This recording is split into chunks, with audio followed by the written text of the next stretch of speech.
Why is it that the average person is consuming a very specific type of oil on a regular basis, not just cooking with their food, but on their food as well? This oil is not just consumed at home on a daily basis, but every time you go to a restaurant, nearly every single restaurant is putting gobs of this oil on your food. When you go to the grocery store, over 70% of those foods have this oil. It comes in a clear bottle. You can open it. You can expose it to air.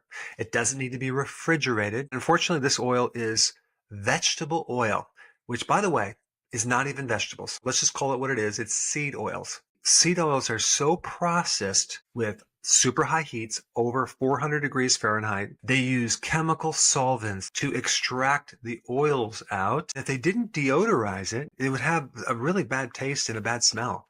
And this is just basically adding more heat. And by the way, when you add heat to a lot of these oils, you develop all sorts of toxic byproducts like trans fats. And there's actually 9 other compounds that are very toxic that are produced by heating these seed oils. Not to mention, almost every single one of these seed oils is genetically modified. There's going to be traces of an herbicide called glyphosate. Just because an oil is deodorized doesn't mean you're getting rid of the rancidity or the oxidation. It's more like hiding these toxicities because now you can't smell or taste it. It's kind of like just clear. One of the toxic components, which is BHA, is a possible human carcinogen. The other ones can affect the immune system, the nervous system, and your liver. I just need help understanding, why are we using this oil?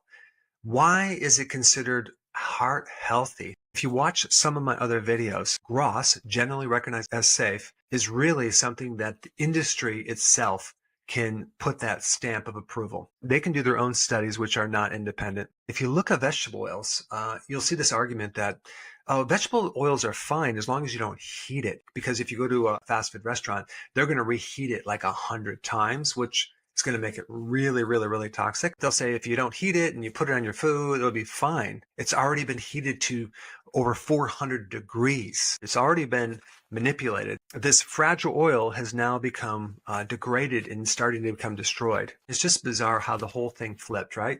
They made saturated fats the bad guys and unsaturated fats the good guys, which is absolutely, positively a big fat lie. Here's the problem that I have with seed oils. If you look at almost every chronic disease out there, all of these diseases involve one common denominator, and that is inflammation. Why the heck would anyone want to consume even a drop of this rancid, highly inflammatory oil? I believe that these vegetable oils are the most inflammatory thing that you can consume.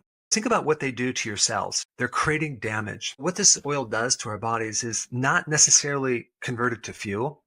A lot of it's stored in the fat cell, and it's going to make that fat cell very sick. We have a lot of membranes through our whole body.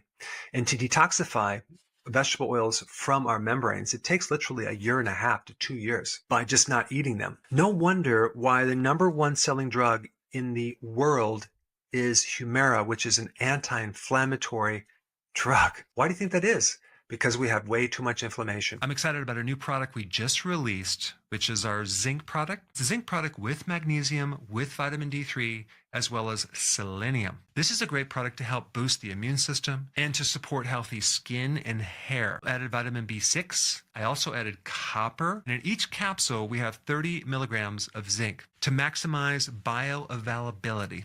What type of seed oils are we talking about? We're talking about soy oil, corn oil, sunflower, canola, cottonseed. But the most dangerous seed oil of all of them is the cottonseed oil. This is the oil that produces the most toxicity. It has the highest amount of omega-6 fatty acids, making it very inflammatory. And they hide it in a lot of animal feeds, which ends up in the animal and ends up indirectly in our body. Anytime you have inflammation, you're going to have a lack of oxygen. Cancer thrives in an area that's either inflamed and or doesn't have oxygen. It triggers cancer to grow more. This inflammation can also directly cause insulin resistance, which a lot of people have as well. Not to mention, it's just accumulating and it's shortening your lifespan. And it's behind a lot of inflammatory conditions that actually start either in the artery, it might start in the brain, it might start somewhere in the body that turns into a bigger problem later in life. If you ask someone, what are some things to be healthy? Well, have lean meats, avoid saturated fats. But in reality, saturated fats We're never the bad guy. Saturated fats are very, very stable. There's actually not a lot of saturated fats in junk food. It's mostly the unsaturated fatty acids. You do not want to use vegetable oils at all in the diet. If you have it in the house, I would take them out, bring them in the garage, and use them to lubricate different car parts or certain mechanical things that require lubrication. That would be the best use of them. They're toxic. You do not want to cook with them either. If you cook with them, it's going to be worse because it creates more of these byproducts that create more damage. What do we want to replace the seed oils with? Well, something like this, extra virgin olive oil, something high quality. I use this in a vinaigrette on all my salads. You can cook with olive oil. It's not the perfect solution. If you're going to use high heats, I recommend something like coconut oil. This can actually handle a lot of heat. Or I will use Kerrygold butter or a similar type of butter. You can also use ghee. It's clarified butter. They take out some of the protein. That way, when you heat it up, you won't get the smoking or anything that happens with cooking the protein. If you can find something like this, red palm oil, that is organic, unrefined red palm oil, it's going to be a lot better because it's not damaged, it's not processed, and you can use this just like you would use coconut oil, but you can actually put it in your food. Another thing that has a lot of seed oils is mayonnaise, and I like mayonnaise in my food. You want to find a mayonnaise like this. You just need to read the label. This has avocado oil, which is a lot better than soy oil, and then filtered water, egg yolks, organic whole eggs. This is awesome.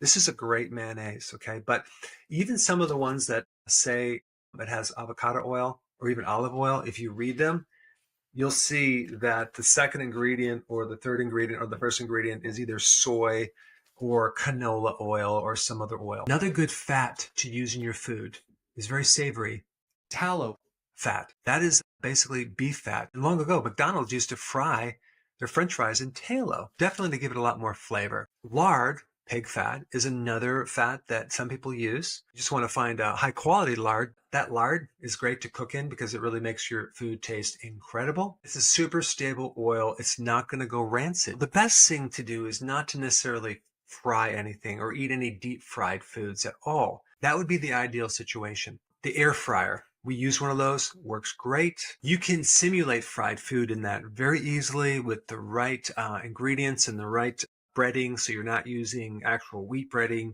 You're using some other sources like crushed up pork rinds. We can use it as breading. And then you put that on chicken with certain seasoning and you put that in the air fryer. Amazing. This heart healthy seed oil is actually very damaging to your heart. You don't want to eat it. Get it out of the house and make sure they don't hide the seed oil in the food. Thanks for watching, and I will see you in the next video.